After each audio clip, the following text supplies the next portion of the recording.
Holy crap, would you look at those sales? Oh my goodness, the game's selling multi-millions, the console itself selling 32 million. I mean, good God, look at that. That is amazing. Yep. Just completely destroying that system we should all forget about.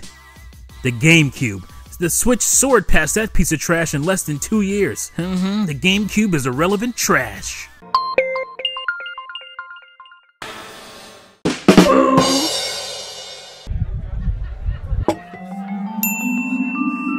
It's tea time, fools. Hey there, fools. Big T here and I'm back with another video, and my goodness, the Switch is doing amazing. Not surprised at all. If you guys have been following me for a while, you know, I predicted the Switch would sell more than the Wii. That's right. That crazy Nintendo phenomenon that was the Wii, I predicted the Switch would do even better than that. So yes, do I take Switch to task on things? Of course I do. But I was one of the most optimistic people about the Switch early on, and I still am. I still think it'll do better than the Wii when it's all said and done, as long as Nintendo does what I think they will do towards the end of its life cycle, like basically do what they're doing to the 3DS right now. I've got the videos and the podcast to prove it, you know, and I still feel that way. Like I said, I think Nintendo will, once their next console comes out, the Switch will kind of be their handheld at that point, and you'll still be getting a lot of good games. Obviously, the price will be cut. I'm sure there'll be some revisions out there. There's a lot of talk about that right now, even though I kind of talked about that months before the Switch came out in a video. Go check it out. A lot of people will be buying the cheaper versions and whatnot, and it'll still be selling pretty well, even I think once Nintendo's newer console comes out. So part of this video is, you know, talking about that, how the sales are great. I'm happy for sales of a console that I like, as long as that means more new games. And I mean not just third-party games, because at the end of the day, I don't buy a Nintendo console for third-party games. I don't really buy any console for third-party games. I always buy them for the exclusives. I buy the Microsoft console for its exclusives. I buy the Sony console for its exclusives. And, you know, you pick up third-party games as you go along. Because if that was the case, I'd just buy it all on my PC and stuff, because that's where I'll get the best version anyway. And sometimes I do that. At the end of the day, I buy the consoles for the exclusives, and especially when it comes to Nintendo, because they're my favorite developer. When it comes to their exclusives, that's why I buy a Switch. So I'm hoping that this more sales will push them to put out new versions of old IPs that are dormant or whatnot, and that's my hope for new sales. So that's where, if any excitement I have for new sales, that will drive more games from the developer, in this case, we're talking about Nintendo. So that's what I look for, and that's why I was so disappointed about last year, because I felt like I knew that Nintendo was going to sell well, and I think at that point they knew they were going to sell well, but they just didn't bring, for me, enough games for 2018, or enough quality games anyway, from their first party. So that's why I was a little bit disappointed last year. But this year looks a lot better, and there's a bunch of unannounced stuff, which is, you know, always the case when it comes to Nintendo. Nintendo doesn't lay all the cards on the table, and I know this. I've always known this, and but I can't get excited for surprises. You know, it's hard to be like, okay, oh, I won't complain about these things because I know there's a lot of surprises. But if those surprises aren't good surprises, then we're still back to square one. But anyway, that's my take on my excitement for games, or excitement for sales, and there's that. So I guess the other side of this video is me talking about, or thinking about, if sales matter. Because we go back and forth. A lot of fanboys go back and forth depending on how well or how bad their company of choice is doing. So especially when it came to the Wii U, a lot of the critique was the sales, especially from the other companies early on, because they didn't really have a lot of quality exclusives the way the Wii U did early on.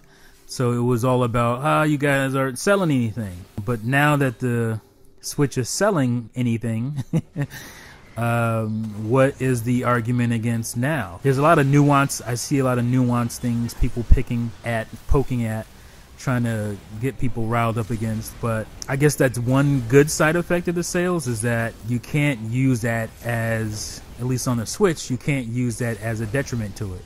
So what a lot of people will go back to now is the games. There's no games.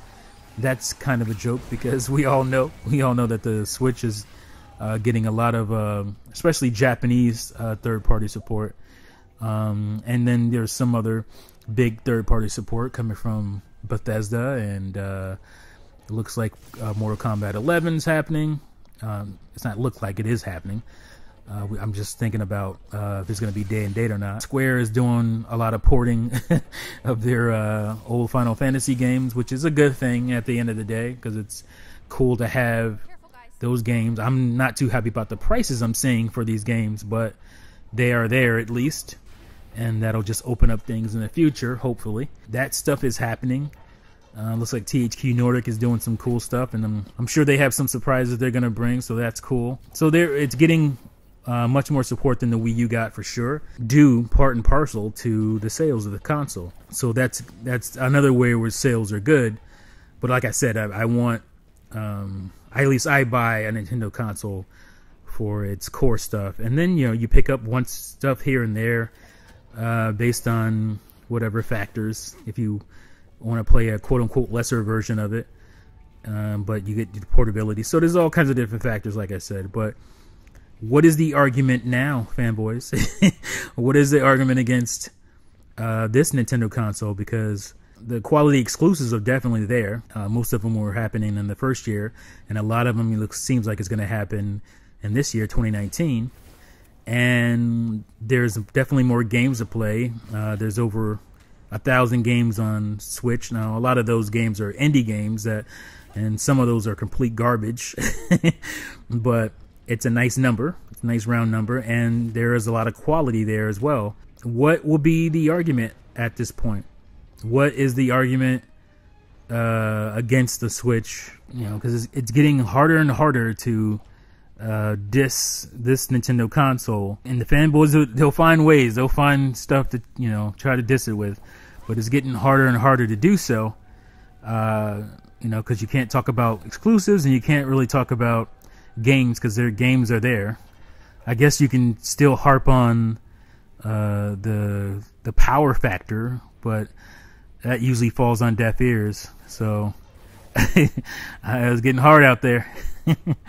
I guess I'll end this video just talking about, again, because this video is mostly about sales, how it's kind of, like the opening said, kind of stupid to discount something because of sales, and that's what fanboys usually do. It doesn't make sense, because at this point, the Switch, people compare it mostly to the Wii U, because the Wii U was the last console, but let's not stop there. I believe one day we'll be comparing it to the Wii, which I think is a cool thing. That's where the accolades come in. It's like people want to discount the Wii U because the Switch outsold it pretty quickly. To me, that's not that impressive. I mean, the impressiveness will come from it being compared to the Wii, compared to the Wii, not the Wii U.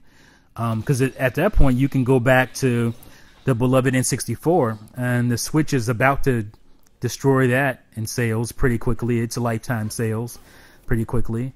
Does that make the N64 any less of a good console? No. It already destroyed the GameCube, Nintendo's worst selling console before the Wii U. Is the GameCube trash now? Because the Switch destroyed its sales in less than 2 years? I don't think so. That's why I kind of harp on this sales thing, because it's like, I don't like when it's used as a weapon. I don't like when sales of consoles used as a weapon, because there's nuance when you talk about something selling. The Dreamcast didn't sell well. It was a great console. It just bad business practices, bad business ventures, I should say, not practices, but ventures and decisions. That's what killed the Dreamcast. And the Sega Saturn, obviously it had issues as far as how they developed it and how it was designed, but the games on it were pretty damn good. And there's a strong core fan base, hardcore fan base of that system as well. And it didn't sell well. So, but that doesn't speak to the quality of the system. that it didn't sell well. There are a lot of great films that nobody goes to see every year, and people go in droves to see trash every year. So I think that's my main point, is that sales don't drive quality. The Switch isn't automatically quality because it sells well. I'm glad that it sells well, but I hope that sales brings more quality. Bring that 2017 quality. Bring what looks like is going to be the 2019 quality. Bring that. Keep bringing that stuff. That's what gonna make it a great console in the long run, not its overall sales. So anyway, that's it for this video. Let me know what you guys think, as always, in the comments below. Thank you for watching and listening, and I'll see you fools next time. Peace out.